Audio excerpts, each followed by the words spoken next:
Hello everybody, it is Ebontis, and today I want to talk to you guys about Heresy. Act 1 is here. It's actually off to a pretty cool start. I'm not going to talk about the opening mission and kind of the cinematics there, but it actually sets up a pretty cool story. I'm sure plenty of people will be talking about it, but I'm kind of curious to see where they take it and how it leads into Apollo, so I'm intrigued, at least. Better than the last two. And once we really get into the loop of Act 1, we're going to be dealing with the Nether.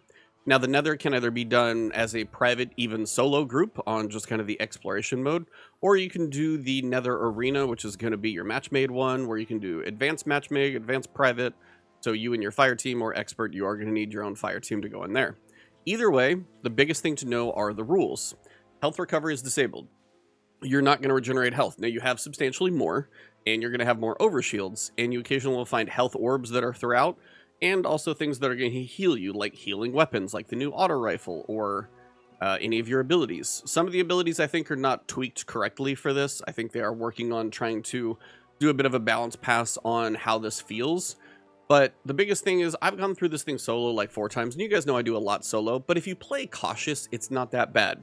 Just know you can't like hide behind a rock and get your full health back. If you start to lose a chunk of health, it's going to take a while opening a lot of urns, finding some health orbs. It's going to be a little harder to get it back. But the thing is, you also start even as a solo player with like 18 lives.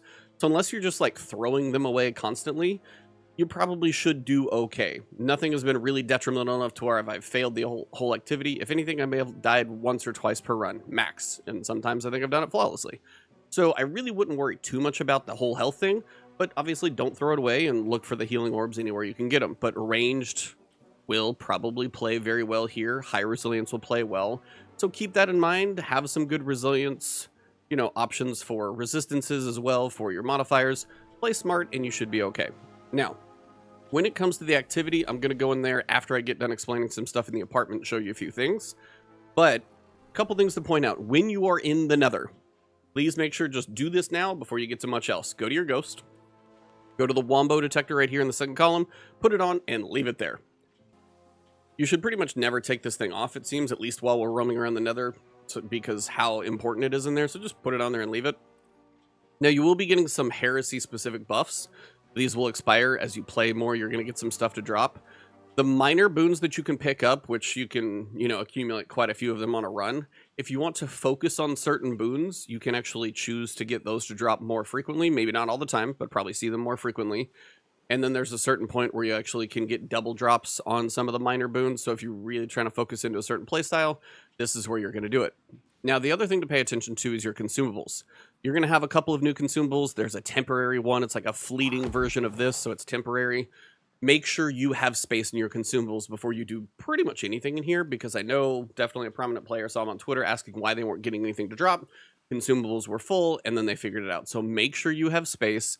It's going to be a bad day if you don't. So make sure you clear out like 3 or 4 spots at least, and give yourself at least one less headache.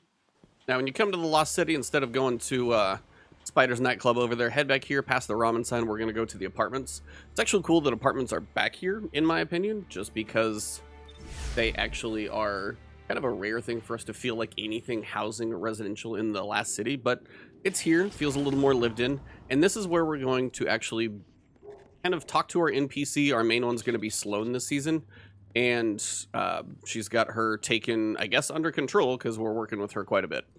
So you've got 2 things in here. You've got the big slab over there we're going to interact with in a minute, but you've also got this. This is the Metastasized Essentia. It's kind of like in Echoes in a previous season, where if you accumulated enough of a certain thing, like previously it was samples, this time we're going to need the Metastasized Essentia. You have 10 of those, you come over here and turn it in, and typically what you're going to get is about 10 of these Essence of Desire, along with some other things like currencies, a couple weapon drops, things like that. So every time you get 10, come over here, turn them in. Pretty much no reason not to. That's the whole point of doing the loop in the Nether. Now, for the slab, you've got 2 things. Your reputation rank is going to give you the potential to have more runic enhancements. And then you've got your Mysterium, which is kind of the more you play, the more you unlock, so you get some better bonuses. As you work through your reputation ranks, you will get the Tome of Want at reputation rank 3. This is kind of a specific thing I'll explain a little bit later. Outside of that, the rest of this is nothing too crucial. Suffocating Terror, by the way, if you do see that in the opening mission, those eyeballs that look like they're kind of like floating around and looking at you, you basically just need to line of sight them. So if you hide behind a rock for a little while, you can clear it off. If you need to go run across an area, just make sure your buff is low. If it does get maxed out, probably will die, so just try and avoid that one. Also here, increases the decay rate of suffocating terror stacks. I feel like this will be a thing later in the episode and act, but either way, sooner you can get that, the better. Looks like I've actually got it unlocked now. And then also you've even got like a boost to one of your artifact mods through here. Now, in the Runic enhancement, the currency that you're going to be getting a lot of is called Sigil Shards. And what you're going to be doing is you're going to be using the Sigil Shards to unlock different things here, the Runic enhancements. I think you can use them in other places, but the main place you're going to be using them is here. So you have a level 1, costs 100, level 2, costs 150, level 3, costs 200. Now, the way the Nether enhancement level works is every 2 levels of reputation, you're going to be able to have 1 level of Nether enhancement. So up to 2, you can have 1. At 4, you can have 2, at 3 and 6, and so on. And the way that works is, if you do a level 2, it's going to use both of those. Right now, healing orbs provide an overshield, kind of a nice benefit that I can get, but that's the only thing I can unlock until I get to level 6 and have space for more. Now, when I get to level 6, that would be Nether enhancement level 3, I could potentially pick this one. Healing runes are more effective. That's probably one of the strongest ones to get, but that's the only one I can hold until I get to level 8. So the grind will slow down a little bit if you want to tinker with other stuff. Harvesting materials, the Essentia that I was talking about, that will actually give you Sigil Shards. The more Sigil Shards, the more you can unlock these things. So early on, this is not a bad way to go just to get any more Sigil Shards that you can. Another one I did, healing orbs reduce cooldown. You can, if for some reason you fail an activity, you will retain a small portion of the Essentia that you had kind of collected. So if you're worried about losing some or struggling, you can also not, have your first death count against your revive tokens.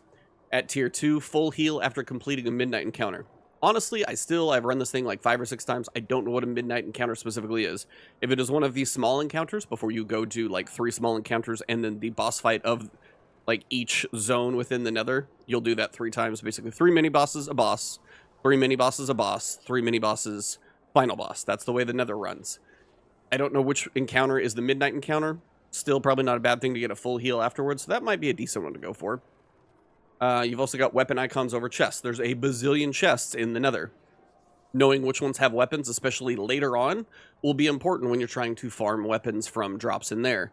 Early on, not as much of a need because you're probably just going for every drop you can get your hands on. Plus 1 to major boon selection. Every so often you're going to get a chance at a major boon. It's a kind of a big ordeal. It's either probably going to give you 1 more boon. I doubt it's going to give you a 2nd level. If it does, that will actually be pretty intriguing. The boon selection occurs at the activity start. So as opposed to going through the whole thing and then getting your boon, starting out is actually kind of cool.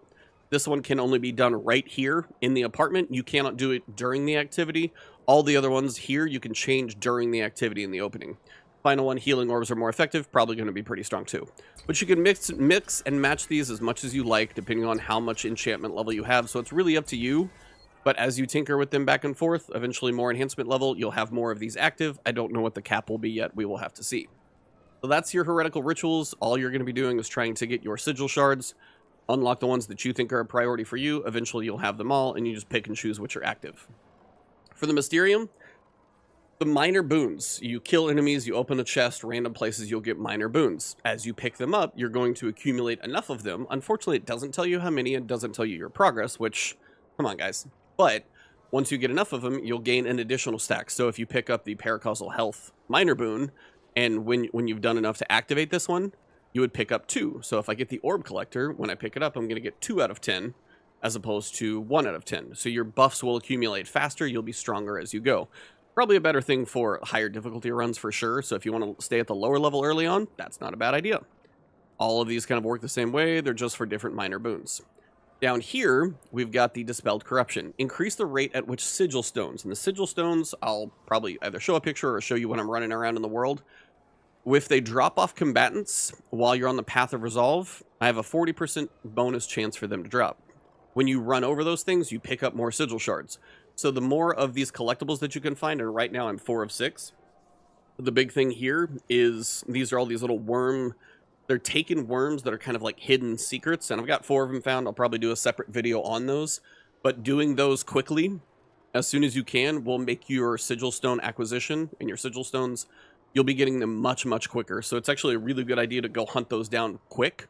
so you can get more sigil stones to start unlocking more things. Finally, over here, I have not seen a pinnacle secret yet. I don't know if other people have, but I haven't yet.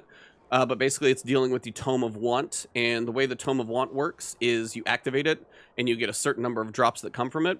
Well, basically, the more pinnacle secrets you find, the longer the tome will last, which is a good thing, because it takes a currency to initiate the tome, and making it last longer is just going to allow you to get more drops from it, and the tome is mostly about weapon focusing.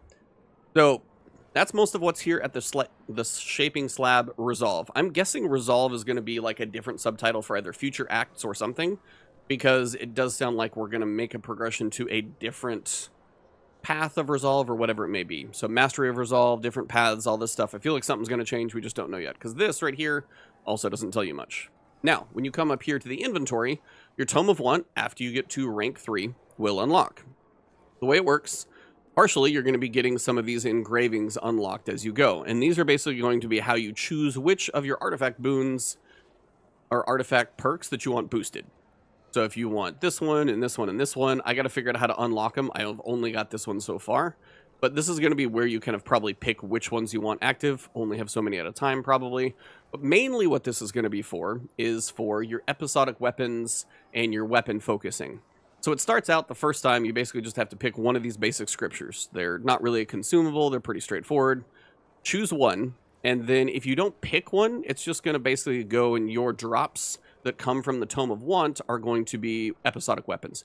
You could do reprisal weapons, you could do worldly drops, whatever you want to focus on, this is where you do it.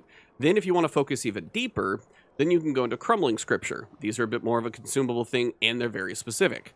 So for the episodic weapons, you'll notice right now we've got the auto rifle, the fusion, the sword, the grenade launcher, and the machine gun. So these are going to be pretty specific for anything related to the episodic weapons, and we know there's one of each of these right now. There's a bow and a fusion rifle that will probably come a little later, even though some of those are dropping right now, so be it. But this is just kind of how you're going to focus weapons, so then when you go run the Nether, you can focus on getting these things to drop, or however you do it. So the way this works is you'll choose what you want to lock in. So this one requires 2 Essence of Desire. And if I did a purple one on top, it was 3 more. So it was a total of 5 Essence of Desire. I'm guessing if you do one of these, it might be something like 10. We'll see. It's probably not cheap, but if you need exotic currencies of some kind, it's a way to go after them. So basically the way this works is while the ritual is active, you will benefit from selected artifact boosts. So when it's active, the boosts for your artifact will also be active. And then the way you actually make progress is completing activities. So if you run chunks of the Nether, like if you run like finish a complete zone or finish the whole activity, or any other activities truly will count. Defeating powerful combatants in episodic activities. There's plenty of them around there. And then also defeating guardians. You can do it in PvP as well. You'll receive the specified rewards once your tome is fully infused. So once it's full, you're going to get your drop. And it says the active ritual charges that remain currently are 1. If you want to focus up more, as we were talking about, having the option to have your tome last longer or for more charges is going to come from here. So you're going to be able to claim additional rewards once we start finding these pinnacle secrets. So this will be a separate video for the worms. Do that one as quick as I can get it up, but it'll probably get posted tomorrow. And then for the pinnacle secrets, as soon as I know what these are, I'll get a video up so we can kind of stay on top of those. That is most of what comes to the vendors. So make sure you got consumable space. Make sure your ghost has Wombo Detector on. And if you're playing solo, you know, play smart and play ranged, and have high resilience, have some damage resistance on, have ways to give yourself a little bit of healing if possible. But again, recuperation and better already are not going to be doing a bunch. So at this point, I think I covered a lot of what you're going to be doing out here. So let's step into the activity to cover a few more things. So as you're killing enemies, which there were a few here at the start, you're going to find these things on the ground. They're also going to come out of these urns. Urns can also hold ammo, random stuff. See the ammo, the actual ammo brick is kind of buried in the ground, and the heavy one will be too. But sometimes they'll have healing orbs, and that's one of the main ways you're going to get your health back is healing orbs, so really paying attention to those is important. Now, when you load in, this is where I said you have the option to change your runic enhancements if you want to, so maybe I feel like switching, I could switch over here. If I'm good where I was for more Sigil Shards, I'll probably be okay doing this. Either way, that's where you can switch it. I don't think that's in every one of the main zones, I think it's just at the first one. But just it's there if you need it, except the only boon you cannot change. But as I said, these little urns that are throughout, sometimes there's a healing orb, sometimes there's ammo. Ammo is also scarce, especially heavy. So if you're low on heavy, run around. Now, I can't promise you that they respawn, but it sure feels like I've made loops in some of these places, and I'll go back by and I was like, I would have probably seen this urn before. So I feel like every so often they will just kind of spawn up. Maybe I'm crazy, but there do seem to be a lot of them. If you're low on ammo or you're low on health, do a bit of a circle, look around for some. You're bound to find at least some. Maybe you won't get that much more health, or maybe you won't find the heavy ammo, but if you really look, so far I've been pretty lucky to get a bit of a, comeback to her in a pretty good situation.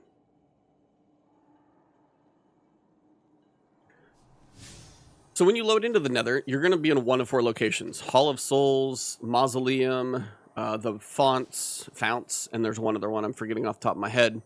But basically it's going to happen, as I said, you've got 3 encounters. So the mini boss is going to be, there's one at the star encounter in there, one at the star encounter in there, one at the star encounter in there. Now, the star encounters could be any number of things. There's quite a few that they could be. The ones that I've come across so far, there's 2, dread-like enemies. And they're like mini Subjugator size. And one's a Subjugator, one's the Stasis one, and they have shields. One has a shield, but it trades back and forth every third of health. So if you do a third of health damage to the guy who isn't shielded, as soon as you hit that first third gone, the shield will swap. And it just goes back and forth. There's another one in the Mausoleum where it's like underground. There are these like kind of... Basically, I would call them almost look like eggs or sacks of like kind of orange with kind of a crackling red to them. Basically, just shoot all of those, but as you're blowing them up, you're going to get enemies to spawn. And that's what happens a lot on these. As you make progress through whatever the thing is, you're going to get more enemies to spawn. The biggest thing to know, whether it's standing on plates or shooting egg clusters or picking up resonance things, more often than not, you can run halfway around this place. Except, so the only one I haven't really been able to run away from so far is the Tormentor boss that is actually in his own bubble. There's a boss that spawns out there. You can run all the way back down that hallway over there. Take your time, gather yourself, shoot from range. That's what I'm saying. Like, if you play smart, you should probably be okay. If I go into this encounter over here, I can show you that in here, what are we going to have? We've got... So I've got an encounter here. That one is shielded, and I'm going to need to go around and activate all of those switches to lower the shield. As I activate more switches, more enemies will spawn. Then when I'm done, there's usually either some like blue kind of taken orbs on the wall you need to shoot, and eventually they'll have targets show up. If you clear this room, I'll need to shoot that thing in the middle to clear weapons. And basically you're doing damage to the Dreadnought to eventually pull out a big boss at the end of everything. Now you'll notice it shows a chest up there. There are a ton of chests in this place. So that is why Wombo Detector is important. Having that 50-meter range and knowing where to look is important. But also knowing that some of the chests are going to be a little hard to find is crucial too, because they're not always easy to spot. Cover that in a second. This chest, pretty easy, and it's also a basic level chest. So if I come in here, I got a weapon, I got Sigil Shards, good to go. And again, you're going to get a lot of weapon drops, so you got to figure out what's a good roll for you, but getting up to levels not too shabby. Now, if we come over here, you're going to see there's another actual chest down in there. I'm going to kill these enemies real quick just so they don't come out and try and get me. That is actually a roaming enemy. So let me clear these guys first.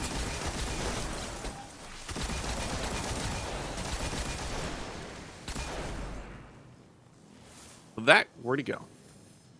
Where'd he go? Well, occasionally you will find a roaming enemy unless he just ran away through here, which he might have. There are enemies that will roam. One is like a solar shielded captain. Another one's a dread guy. They have a decent amount of health, but like Thunderlord, I took him out pretty reasonably. And they're either going to drop a mini boon, a chest, or I've had them, I feel like, drop both. So they're definitely worth hunting down if you're just going through trying to gather as much as you can. So look out for random roaming kind of mini bosses. They're worth the fight more often than not. Now, the fleeting metastasized essence. This is what I was talking about. So you notice it's basically black and white. It doesn't turn green until I beat all 3 star encounters. So I'd have to beat the encounter in there, beat the encounter over there, and beat the encounter over there. And then when those 3 are done, off of one of those, I'm probably going to get a major boon as well. But then there would be the boss who spawns kind of in the middle of this area. When that boss goes down, any of these that I have picked up, like this, would actually turn at that point from the fleeting version into the full metastasized version that you eventually would take back to the apartment. So you want to make sure you have these picked up before you start the final boss fight, because that's kind of the whole point. But on the other side, if you're worried about losing them, I wouldn't be. I have 18 revives, And I will tell you, I have had one of these on me, and even though it says successful clear the activity, the active combat area, and open the rewards chest to permanently add this to your inventory. So it goes from fleeting to this. If I leave the encounter right now, this will leave my inventory. So like if the game crashes or something like that, you might lose a couple. Trust me, it happened to me. But as long as you finish this whole, like this mini zone right here, which doesn't take that long, then you'll be able to make that a permanent switch. But I died with one of these on me, and it was still there. So unless it's a glitch or something, I think you still can die with those on you unless they make that a change later on. So I have 18 revives even as a solo player. It's really not that bad. This is the roaming wandering boss, by the way. So I'm going to take a picture of him. And he's just got his own shield. We're going to wait for his other shield to go away. Wow, you are annoying, dude. Enjoy the bomb inside. That'll hurt. And again, these guys do truly roam. They kind of travel around. Where did he go? Apparently he's toying with me, but yeah. That's the Gloam Wanderer. That's a random one. And this is why I say this chest, I was outside. I didn't see it. I know it's somewhere close by. You're just going to have to look a little bit for some of these. So if you're like, okay, it's in here. Looks like there's a room in there, but the window is, it's literally right over here. Just like crouch under here. And that's sometimes all it is. So if it looks like it's above you, there might be an opening in the ceiling or maybe a crack in the wall or something like that. Maybe there's just a weird piece of architecture and you just have to like squeeze your way through it. Whatever it is, so far, none of these have been too hard to find. But, you know, you might have to think a little outside the box as opposed to just on the level plane. You might have to go a bit more vertical. Now, this is a thing to pay attention to. This chest over here, sure, but look at this little hole over here. You might go exploring a little farther because the thing about Wombo Detector, it actually takes your weapon's range, I think, into account. So if I zoom in, you'll notice there's two chests back there. And if I zoom out, they all go away. If I take my sniper rifle and zoom in, I can see where other chests are going to be. Apparently, there's one down there. Seriously? How low is that? See? And there's one way down there that I could drop down into that hole and then work my way back out through these kind of like peelings. So all of this is going to be connected down below as well. But that's kind of the thing. If you zoom in, I can see that there's two over here. So Wombo Detector is helpful, but occasionally use your weapon and zoom in and look because you're going to be able to see farther. And you're also going to be able to spot things that you probably wouldn't otherwise. So if I come over here, you're going to notice this is a 2 Essence of Desire is what is required to open it.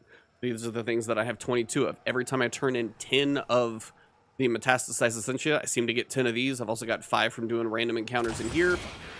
Got a weapon. I got 10 more Sigil Shards. It's only 2. Definitely worth opening as long as you got a decent amount of those. But the Essence, these right here, Essence of Desire, are also what you use to power your Tome. So keep yourself a decent stockpile, but if you got enough, opening those chests is worthwhile. And then if we come back out here, got another chest. That time I got 3 Sigil Shards from it, so it's not always just one. And I got another weapon. So you're going to get a lot of weapons. Make sure you got space for those. And you're also going to be getting quite a few encounters and hidden secrets and chests through here.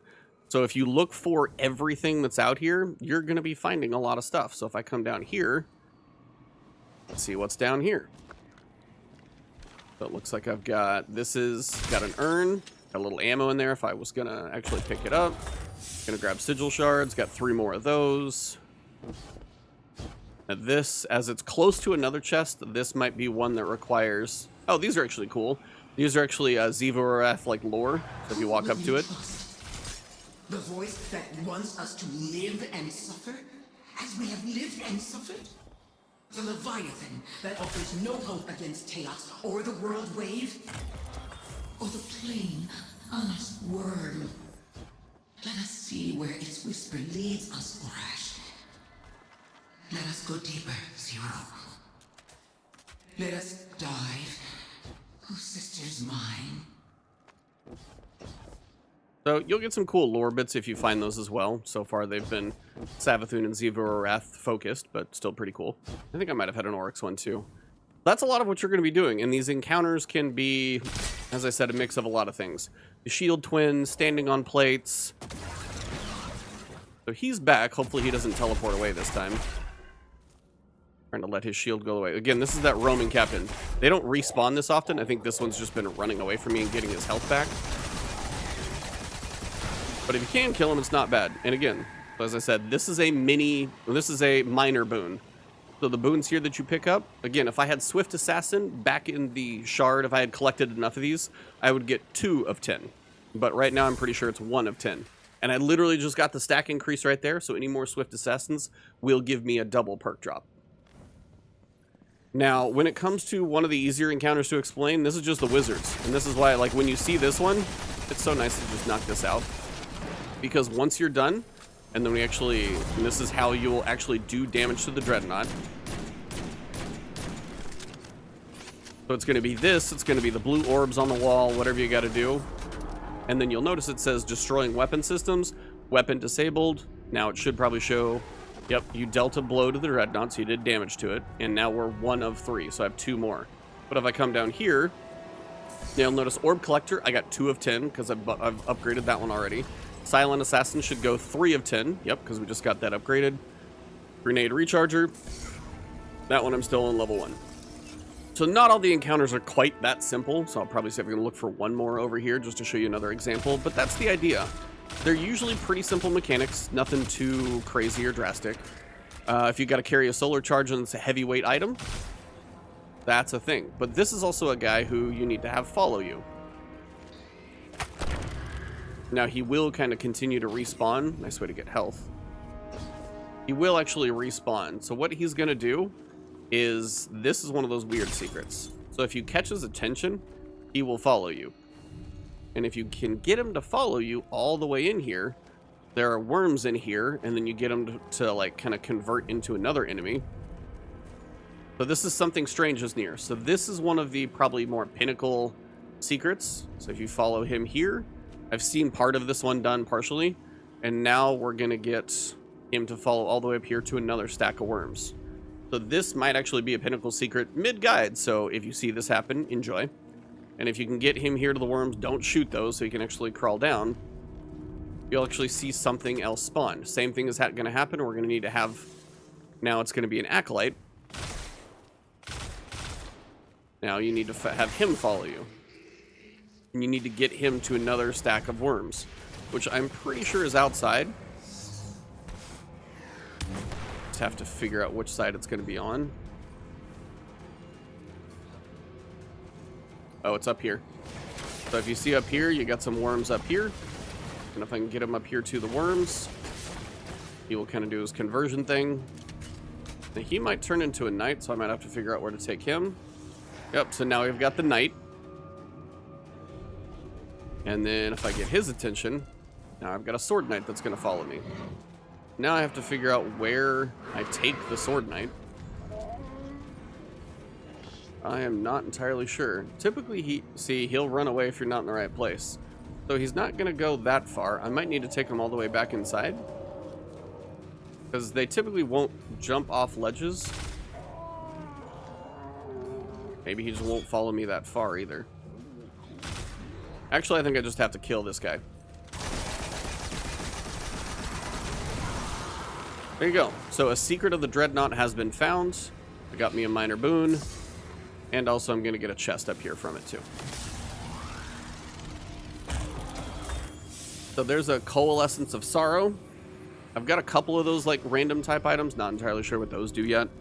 There's also like the Taken one. Basically get near it, it'll travel somewhere else. Like this one goes over here and then maybe through. If you follow its teleports around, you'll get another chest. So there are secrets that if you do some investigating or follow through with, that you'll be able to get a lot more loot out of a run. So if you're just like blasting through the encounters and then going to the boss and moving on, you will be missing out on quite a bit as opposed to running around. Because the more of these things you find, the better your buffs are going to be and the stronger you're going to be as you experience through.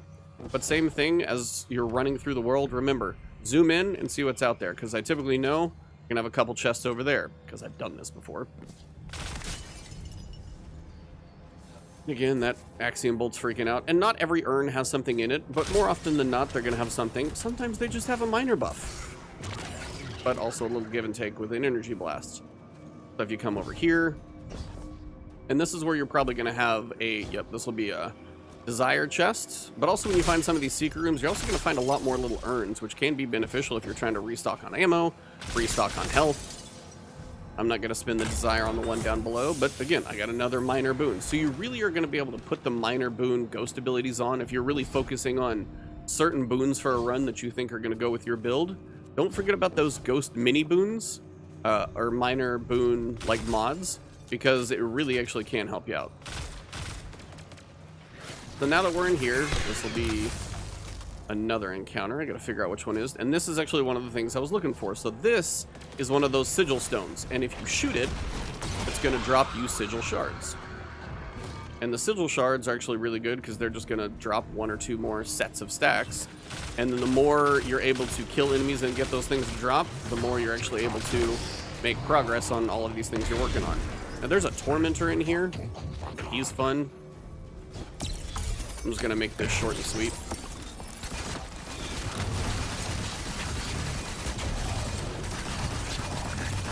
I don't worry about dying or anything.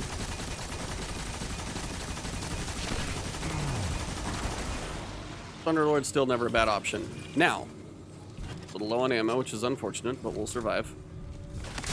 That's also why breaking those and finding ammo is a good thing. So this is an example where I need to pick up resonance. There was another one where I had taken relics, where I had to pick them up and kind of walk them across the room. The more of them I did, the more that would spawn.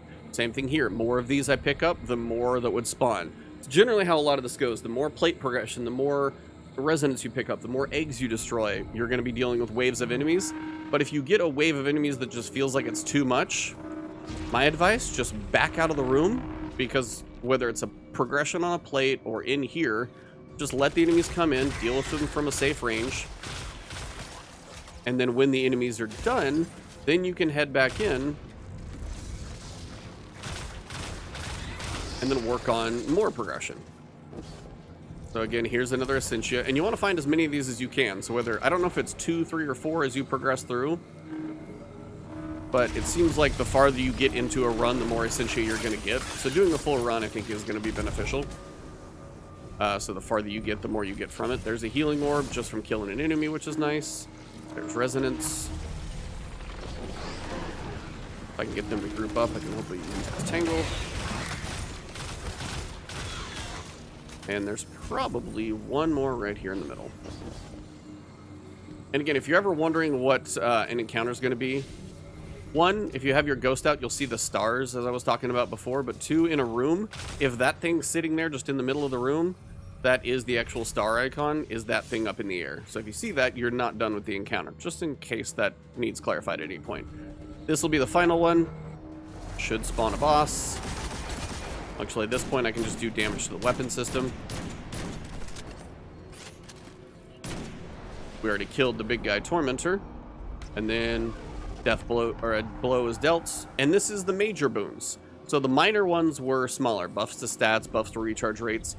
Finisher's blows converts your next thrown grenade into a bonus fragmentation grenade. And I've done this, and it actually sits on top of any grenade you have charged. So you're not going to use your grenade charge. Creates a healing burst when the class ability is used. That seems extremely helpful.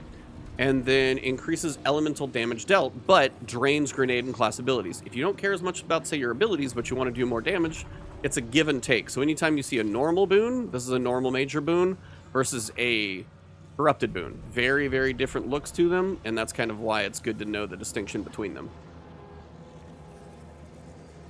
So let me grab this one. And then the final thing is this little statue right here, once the text goes away.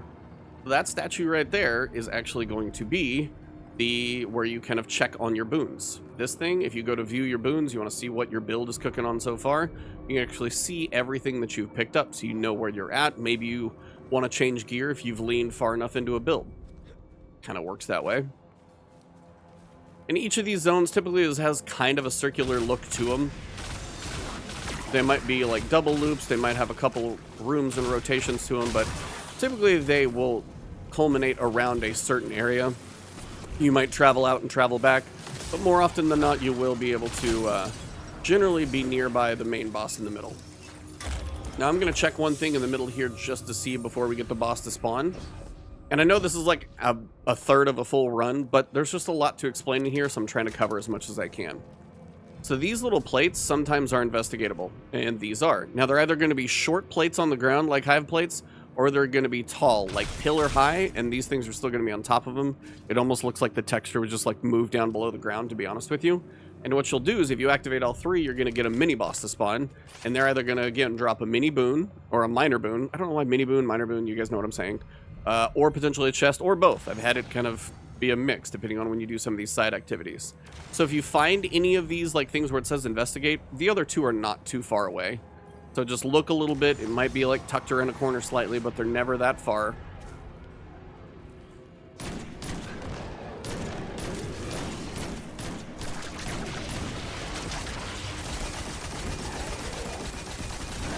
So he's down. Looks like I've got the orb collector buff. And again, I'm getting 2 for every one of those orb collector buffs, so I got 4. Chest is down here. And we got some sigil shards from that. Again, I've had a weapon and I've had it both ways. Now that we're done with this side,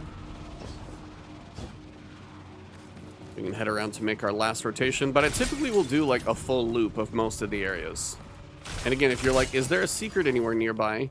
Grab your scope, zoom in, see if there's anything that like stands out as like, I should be near something. I'm not. So this is the final one I looked at. These Fractal Attendants, you're going to need to take them out.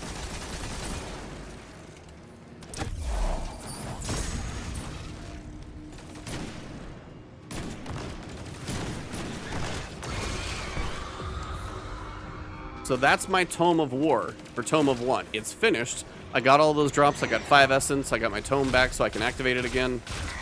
All of those are going to come from the Tome, and then you saw also like what I got for rewards.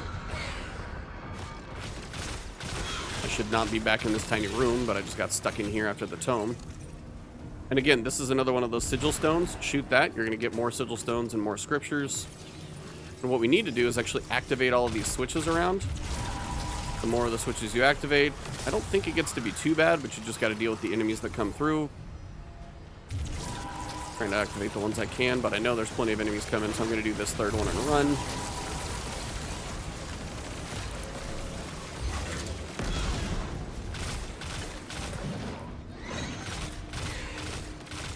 This is what I'm saying, like, if you play safe, you should be able to survive. Now, I know Expert's going to be rough. Like, I haven't done that. I'm sure Esoteric will do it solo. Shout out to Beastman.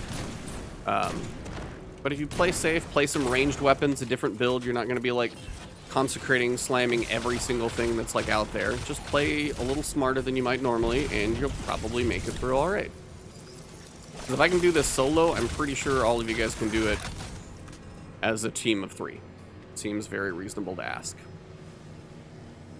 Then once all of these are deactivated, the shield should drop. And then the middle is available to be shot. And then we'll get to a final run. So I might put the boss run in there just so you guys can see it, but the timestamps again will be available.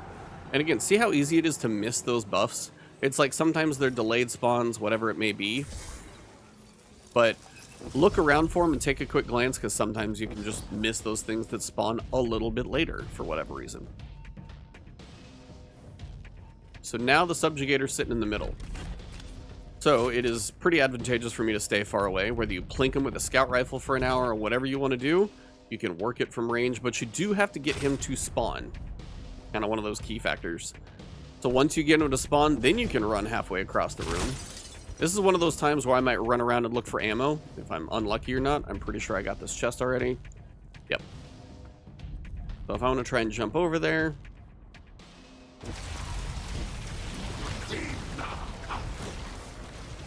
This is where things are going to spawn. I'm going to run over here, and if this is the Court of Oryx entrance, for example, like, I'll come over here. Tormentor's much harder because he does have a circle, so it's a whole lot of kiting and running in circles. But if I back up way back here, it's a much more manageable fight by myself, and if you and your team are struggling, play from distance. Easiest way to do this. So again, I can even like basically head... Yeah, I can basically head glitch him. He's so hard to hit that way.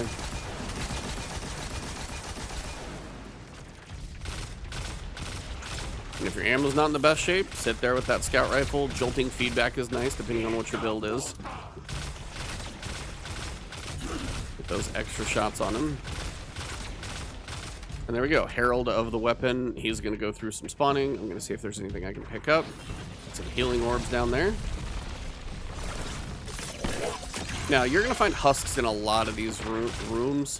And the husks with their little guys that come to you afterwards after you kill them. Those guys get to be really annoying, but they're frequent. So you just got to know that they're going to be coming quite a bit. Once you kill enough of the enemies, then you should be okay. But it seems like they also run up to the boss and then like send those things at you. So it's going to take a little bit to get through some of these. But this is what I'm just saying. If you play a little more on the cautious side, you're able to get through a lot of this. I've done it multiple times now. Wish I had a little bit more heavy, but I don't. Or as an attendant, just playing jumping games there.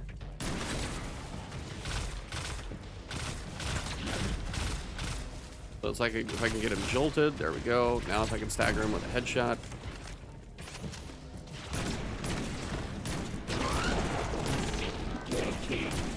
So he's a bit more armored now. He's a little harder to kill. So not like the most difficult, but again, if you're doing this solo, it's probably okay that it's not the most difficult thing in the world.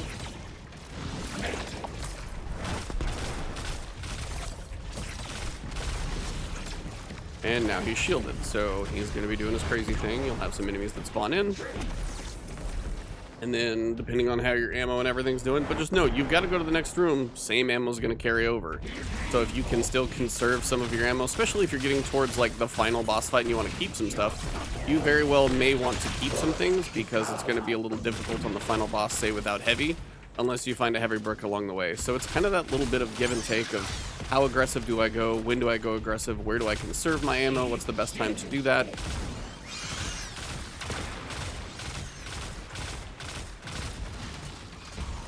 And those little husk fragments are just so annoying.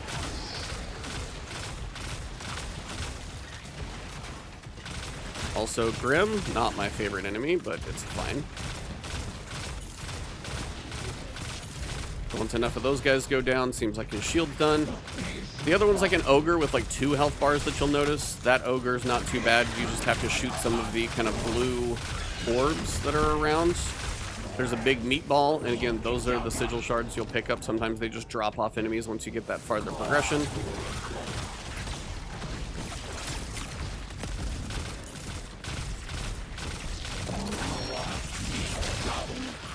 So he's probably a little mad now, so we're just gonna go super. Should be able to get a good chunk of damage on him. And he's down. So Powerful Foe has been finished. Sloane's voice lines aren't there. That's also due to the writer's strike and everything, and the voice actor strike. So if you're wondering why voice lines aren't being spoken, that's why. Nice to get some heavy ammo pickups though. That was the one from previously. So your chest will be up here. And you'll notice I'm going to get my Metastasized Essentia. That's going to get carried over now to be permanent. So even if I exited the game, that would be permanent in my inventory. I don't need to go any farther. So you only have to do one of the rooms to have things count. Any farther than that, it's just bonus. So here again, we've got increased kinetic damage, but defeating combatants with kinetic damage drains super energy. Maybe you don't care about your kinetic or your super, but you want to go kinetic, you could. Healing burst when defeating combatants with a finisher, or provides grenade melee energy when combatants are defeated with special ammo. So why not that? Now, when you're done with an area, again, you can check your boons, but you're like, all right, where do I go now? Your ghost will tell you. Pull it up, and you'll see that wherever exit I'm going to go is way over there. So I may as well head over there. I've done basically everything I can in here.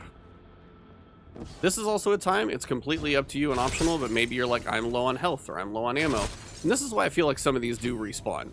Because I feel like I got some of these little barrels, or the urns, but more of them are back. So I do think they eventually come back. And you'll notice we're going down this direction. So we're going to travel down the side of where like the skin of the ship is peeling off, as you can kind of see. And you'll go through a portal. And we will move on to the next zone. But this is kind of where I'm going to wrap up the video to not go through every single thing in here. Figured I'd show you a decent example, kind of cover a lot as we go. So you guys saw some of the random encounters, the way you like look for the stars, the way secrets are set up. the different types of chests that you're going to find.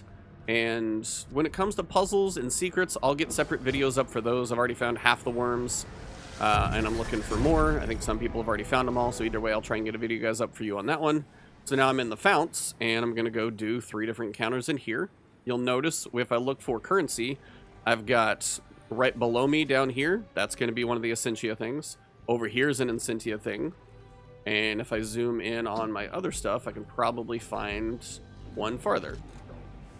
You also notice like this shield went down. I would recommend walking through, because if you come back, now it's going to say joining allies. It will pull you through the shield if you just sit there for a second. Probably just going to put me in a weird spot. Yeah. So. At this point, I think that covers most things to tell you without giving you full guidance of every single encounter, but there's just a lot of stuff I wanted to show you between the investigations, where secrets are, and all of those pieces. I think we covered a lot of it. I may have missed a couple things here and there, if there was any like major mechanic to this place, and if things change, if we get a different version of the Nether that later on has like completely different looks to it, or things evolve over acts or weeks or anything along those lines, I'll let you know. Look for a pinned comment, or if it's big enough, it'll be a separate video. But if you guys want to see Monster Hunter coverage, I'm going to be playing that demo. I'm going to be streaming later for the charity stream, so come by and check that one out. And also, you guys feel free to donate. Lots of awesome causes in there.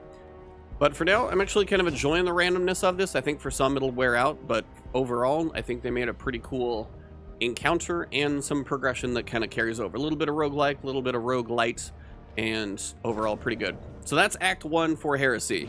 You've got your apartments in the vendor after the opening mission. You've got the Nether, the currencies, building those up.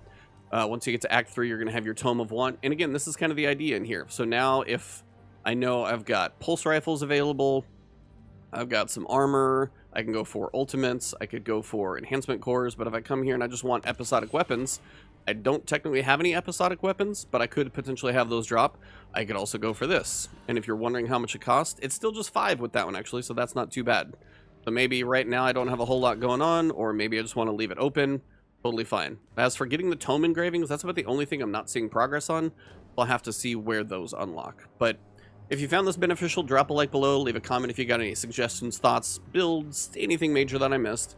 If you guys are enjoying my content on Destiny, Monster Hunter, as I said, is coming up. I'm working on playing Avowed right now for a review and potential guide there. So a lot of games coming from me. Hopefully more information to you. Hit that subscribe button, hit the alert bell. If you want to do a membership or find me on Patreon for that extra support, always appreciated but never required. Find me on Twitter, Blue Sky, or Twitch. Thank you guys, and have a good one.